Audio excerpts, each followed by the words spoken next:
Hello everyone, welcome to Saroj Mishra YouTube channel में। YouTube channel पर आप सभी का बहुत बहुत स्वागत है। रोजगार मंत्रालय के अंतर्गत नई वैकेंसी नोटिफिकेशन रिलीज हुई है। अगर आप स्नातक हैं, ग्रेजुएट हैं किसी भी सब्जेक्ट से, तो सेंट्रल गवर्नमेंट, केंद्र सरकार, भारत सरकार या गवर्नमेंट ऑफ इंडिया जो भी बोले, परमानेंट नौकरी पाने का अच्छा मौका है, अच्छी अपॉर्चुनिटी है। सैलरी भी अच्छी दे रहे हैं, 1 lakh rupees per month starting salary होने वाली है, क्योंकि ऑफिसर्स की भर्ती है। अब ऑफिसर भर्ती है, इसका मतलब ये नहीं है कि फ्रेशर अप्लाई नहीं कर सकते। फ्रेशर हैं मतलब कोई एक्सपीरियंस नहीं है, ग्रेजुएट है, स्नातक है, किसी भी विषय से वो भी आवेदन कर सकते हैं। बाकी पूरी डिटेल आगे वीडियो में चेक करेंगे। तो देखो, इसमें लिखा ही है यहाँ पे एसेंशियल क्वालिफिकेशन में degree degree of a recognised university और इक्विवेलेंट, मतलब किसी भी कॉलेज से, यूनिवर्सिटी से जो रिकॉग्नाइज्ड है। डिग्री होना चाहिए, मतलब स्नातक की डिग्री होनी चाहिए। अब कई जगह पे आप अप्लाई नहीं कर पाते क्योंकि प्रतिशत अंकों का प्रॉब्लम रहता है। तो कोई प्रतिशत अंकों का इशू नहीं है, कितने भी परसेंटेज से, बस ग्रेजुएट होना चाहिए। सब्जेक्ट का भी टेंशन नहीं, किसी भी विषय से स्नातक होना चाहिए। एक्सपीरियंस लेटर नहीं मांग रहे, कोई भी एक्स्ट्रा सर्टिफिकेट कंप्यूटर से रिलेटेड या कोई भी एक्स्ट्रा सर्टिफिकेट नहीं मांग रहे। डिजायरेबल वाली जो क्वालिफिकेशन होती है वो जरूरी नहीं है, इसके बिना भी आप आवेदन कर सकते हैं, मतलब कोई भी स्नातक आवेदन कर सकते हैं। इसमें स्पेशल एडवर्टीजमेंट नंबर है 52/2026। एडवर्टीजमेंट नंबर ध्यान में रखना चाहिए, क्योंकि अब इससे रिलेटेड जो भी नोटिस आएगा वो इसी नंबर से आप उसको आइडेंटिफाई कर पाएंगे। यूनियन पब्लिक सर्विस कमीशन ने ये नोटिफिकेशन रिलीज की है। इसकी शॉर्ट नोटिफिकेशन आई थी 80 वैकेंसीज की, असिस्टेंट प्रोविडेंट फंड कमिश्नर। देखिए, पोस्ट का नाम सुन के ऐसा लगता है कि बहुत बड़ी पोस्ट है, कमिश्नर की पोस्ट है, तो बहुत सारा जो एक्सपीरियंस मांगेंगे, लेकिन ऐसा कुछ भी नहीं है। तो श्रम मंत्रालय के अंतर्गत, श्रम और रोजगार मंत्रालय के अंतर्गत प्रोविडेंट फंड भविष्य निधि ऑर्गेनाइजेशन, आप कोई भी ऑर्गेनाइजेशन ज्वाइन करो, कोई भी कंपनी हो या कहीं पे भी आप नौकरी करते हैं, तो आपको प्रोविडेंट फंड भविष्य निधि तो मिलता ही मिलता है। मतलब बहुत बड़ी ऑर्गेनाइजेशन है, कितने सारे लोग देश भर में काम कर रहे हैं, सबका प्रोविडेंट फंड तो कटता ही कटता है, और फिर वो एक्यूमुलेट होके आपको मिलता है रिटायरमेंट के बाद। तो ये बहुत बड़ी ऑर्गेनाइजेशन है जो कि मिनिस्ट्री ऑफ लेबर, श्रम और रोजगार मंत्रालय के अंतर्गत आता है। इसमें ही असिस्टेंट प्रोविडेंट फंड कमिश्नर की पोस्ट है, मतलब सबसे बड़ी पोस्ट है इस ऑर्गेनाइजेशन की, और वो भी सिर्फ स्नातक है, तो आप आवेदन कर सकते हैं। नंबर ऑफ वैकेंसीज भी कम नहीं है, अगर जो अच्छे से मेहनत कर रहे हैं। 80 सीट्स है, इसमें आपको 2 एग्जाम नहीं देना, सिर्फ एक ही एग्जाम रहेगा, ओनली 1 एग्जाम, और एक इंटरव्यू रहेगा। चलिए डिटेल्स चेक करेंगे। एज क्राइटेरिया भी ठीक है। पे लेवल 10 पे अभी क्या है, असिस्टेंट प्रोफेसर को ये सैलरी मिलती है 57,700 की बेसिक पे, प्लस आपको HRA मिल जा रहा है, इसमें हाउस रेंट अलावेंस मिल रहा है, प्लस आपको DA अभी 60%, 60% से अधिक तो DA, प्लस आपको प्रोविडेंट फंड 2 मिल जाते हैं, एम्प्लॉय प्रोविडेंट फंड और एम्प्लॉयर प्रोविडेंट फंड, प्लस आपको ट्रैवलिंग अलावेंस मिल रहा है, प्लस आपको मेडिकल अलावेंस मिल रहा है। कुल मिला के करते करते 1 लाख सैलरी आराम से बन जाती है, स्टार्टिंग सैलरी, ग्रॉस सैलरी। अब इसमें थोड़ा कटवट करेंगे। इसकी जॉब लोकेशन के बारे में क्या लिखा है इन्होंने, देखते हैं। जॉब लोकेशन के बारे में ऐसा कुछ नहीं, इसके जहां भी यूनिट्स होंगे ऑल इंडिया लेवल पे, हेडक्वार्टर वगैरह तो दिल्ली में ही होगा। अब एज की क्राइटेरिया मिनिमम कुछ नहीं लिखा है, तो मैं मिनिमम 20 लिख देती हूँ, बिकॉज एक मिनिमम लिखने से क्लियर रहता है। 20 to 35 ईयर्स तक के कैंडिडेट जो अनरिजर्व कैटेगरी या EWS कैटेगरी के हैं, उनके लिए 20 से 35 साल। अगर आप ओबीसी कैंडिडेट हैं, अब यहाँ पे ध्यान देंगे कि ओबीसी में बहुत जगह पे, ज्यादातर जगह पे नॉन क्रीमी लेयर कैंडिडेट लिखा रहता है, पर यहाँ तो नहीं लिखा है। नीचे और चेक करेंगे तो सभी ओबीसी कैंडिडेट को मिल रहा है, अगर तो 20 to 38 ईयर्स तक के, क्योंकि 3 साल की छूट मिलती है ना, 38 ईयर्स तक के ओबीसी कैंडिडेट, 20 to 40 ईयर्स तक के SC/ST। अब बहुत कैंडिडेट ऐसा भी कहेंगे कि 20 में स्नातक नहीं होता है, वो सब बात अलग है, मतलब एक मिनिमम लिखना है, इन्होंने नहीं मेंशन किया तो मैंने एक मिनिमम एक एज क्राइटेरिया लिख दिया। तो SC/ST कैंडिडेट के लिए 20 से 40 साल, PWD कैंडिडेट को कम से कम 10 साल की छूट मिलती है, तो 45 ईयर्स तो जरूर है ऊपरी आयु सीमा। अगर आप रिजर्व कैटेगरी के हैं तो और भी एज में रिलैक्सेशन मिलेगी। एसेंशियल क्वालिफिकेशन पेज नंबर 3 पर मेंशन किया है, सिर्फ स्नातक की डिग्री है। एसेंशियल के नीचे आप देखेंगे बस स्नातक की डिग्री मांगा गया है। जिसमें प्रतिशत अंकों का प्रॉब्लम नहीं है, सब्जेक्ट का प्रॉब्लम नहीं है, कोई भी विषय आपको तो एग्जाम क्रैक करना है, इंटरव्यू क्वालिफाई करना है। कोई सर्टिफिकेट कंप्यूटर से रिलेटेड या ऐसा कुछ सर्टिफिकेट नहीं चाहिए। जो डिजायरेबल वाली क्वालिफिकेशन इसको तब यूज करेंगे जैसे टाई हो जाएगा, एक या दो कैंडिडेट का मार्क्स टैली हो जाएगा, तो वैसे में डिजायरेबल वाले के जिनके पास लेबर लॉ, कंपनी लॉ से डिप्लोमा है या पब्लिक एडमिनिस्ट्रेशन डिप्लोमा है, उनको प्रायोरिटी देंगे। ये लिख दिया है, the post is permanent, page number 3 पे चेक कीजिए। ग्रुप ए तो रहेगा, ये ऑफिसर भर्ती है तो ग्रुप ए ही रहेगा, नॉन मिनिस्ट्रियल है। प्रोबेशन पीरियड, परिवीक्षा काल या जिसको ट्रेनिंग पीरियड आप बोलते हैं, 1 ईयर का है।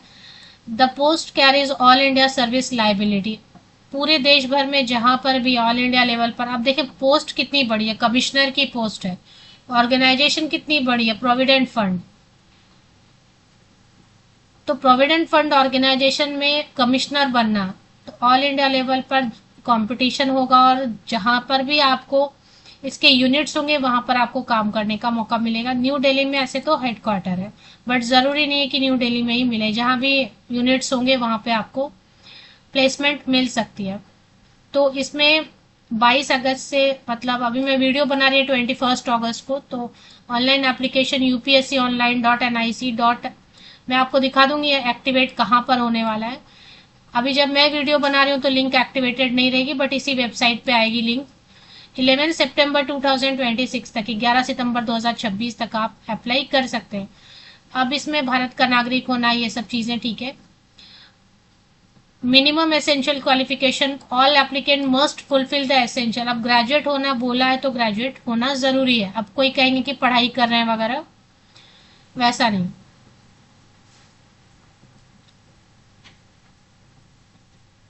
अभी इसमें सर्टिफिकेट वगैरह के बारे में बोल रहा है, EWS certificate, how to apply, वो तो खैर अभी इसमें लिंक दिया हुआ है। वन टाइम एडिट फैसिलिटी, एक टाइम आप एडिट कर पाएंगे, तो वो देखना है आपको, कुछ ध्यान से फॉर्म भरना है।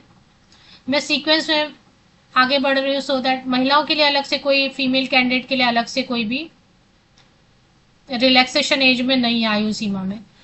फीस बहुत कम रहती है, ऐसा फीस बिल्कुल नॉमिनल रहता है, 25 रुपीज़, 25 रुपया फीस रहेगा सिर्फ मेल कैंडिडेट के लिए, जो कि अनरिजर्व कैटेगरी के या ईडब्ल्यूएस कैटेगरी के या ओबीसी कैटेगरी के। बाकी जो SC ST PWD, female, all female candidate, सबके लिए फीस 0 है। बाकी पुरुष अभ्यर्थियों के लिए, जनरल, ईडब्ल्यूएस, ओबीसी, उनके लिए 25 रुपया, 25 rupees. No fee for SC ST PWD female candidate of any community, सभी महिलाओं के लिए फ्री है। अब एक सर्विसमैन के लिए कुछ बता रहे हैं, एज में रिलैक्सेशन देंगे। अगर ऑलरेडी एम्प्लॉय हैं प्रोविडेंट फंड ऑर्गेनाइजेशन के, तो उनको भी 5 इयर्स की एज में रिलैक्सेशन देंगे। तो एज की रिलैक्सेशन हो गई बात। अब देखेंगे सिलेक्शन क्राइटेरिया क्या है। सेंटर जो अगर आप देखना चाहते हैं, पेज नंबर 16 पे .6 में आया हुआ है, 84 सेंटर्स ऑल ओवर इंडिया बनाया गया है। 84 सेंटर्स, तो आपके आसपास या आपके स्टेट में भी सेंटर्स होंगे ही होंगे। प्रेफरेंस तो फॉर्म भरते समय आप दे सकते हैं, चेक कर लीजिए। एक इसमें शॉर्टलिस्टिंग होगी एग्जाम के बेसिस पे और इंटरव्यू होगा। तो 2 एग्जाम नहीं होंगे, जैसे कि आपको एक टेंशन आता ना, प्रीलिम्स दो, फिर प्रीलिम्स में नहीं होगा तो फिर मेंस दो, इतना नहीं है। नेगेटिव मार्किंग रहेगी। Candidate should note that there will be penalty, negative marking for wrong answers marked by. इसमें ओएमआर शीट आपको दिया जाएगा, ब्लैक बॉल पेन यूज करना है। ओएमआर शीट होता है ना, ओएमआर शीट ऐसे होती है, आप में से बहुत लोगों ने देखा होगा, जिसमें आपको ऑप्शंस के लिए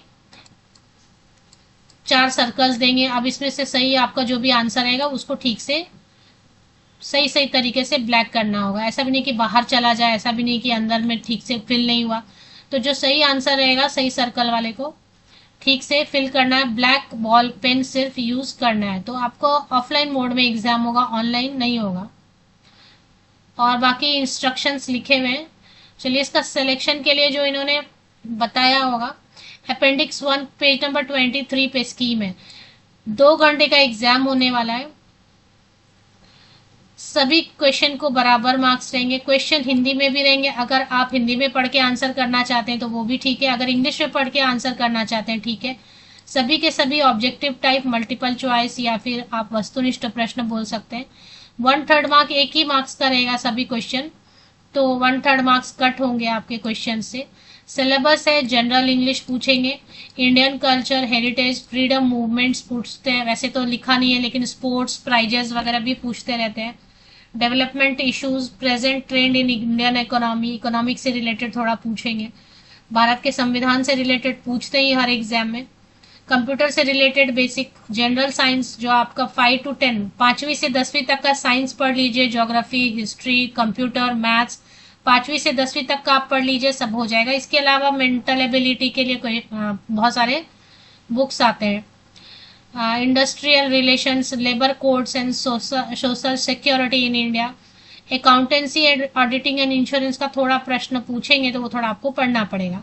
करेंट इवेंट जो भी है वो, तो इसमें 300 मार्क्स का रहेगा written test and 100 marks interview का।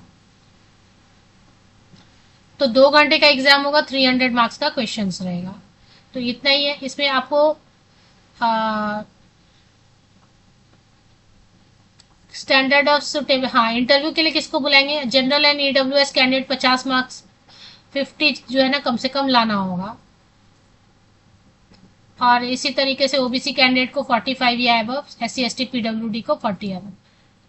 तो ऑफिशियल वेबसाइट पे चले आते हैं, यूपीएससी की ऑफिशियल वेबसाइट पे अच्छी अपॉर्चुनिटी आई हुई है। इसमें आपको अभी तो ये ऑनलाइन रिक्रूटमेंट एप्लीकेशन ORA, इसमें आप जाएंगे तो लिंक एक्टिवेट हो जाएगा, तो आप अप्लाई कर सकेंगे। फिलहाल एडवर्टीजमेंट में चले जाइए, तो एडवर्टीजमेंट में आपको विज्ञापन देखने के लिए 52/2026 1.49 MB वाला चेक करना है। अप्लाई करने के लिए देखें यहाँ पे भी आपको मिल जाता है ऑनलाइन रिक्रूटमेंट एप्लीकेशन ORA। इस पे आप क्लिक करेंगे तो ये एक्सटर्नल वेबसाइट पे आपको लेके चलेगा। यहाँ पे आप पहले से ही अकाउंट वगैरह लॉगिन वगैरह करके अपना लॉगिन अकाउंट वगैरह बना के रख लीजिए। लिंक एक्टिवेट होगा तो यहाँ से ही आप अप्लाई कर पाएंगे।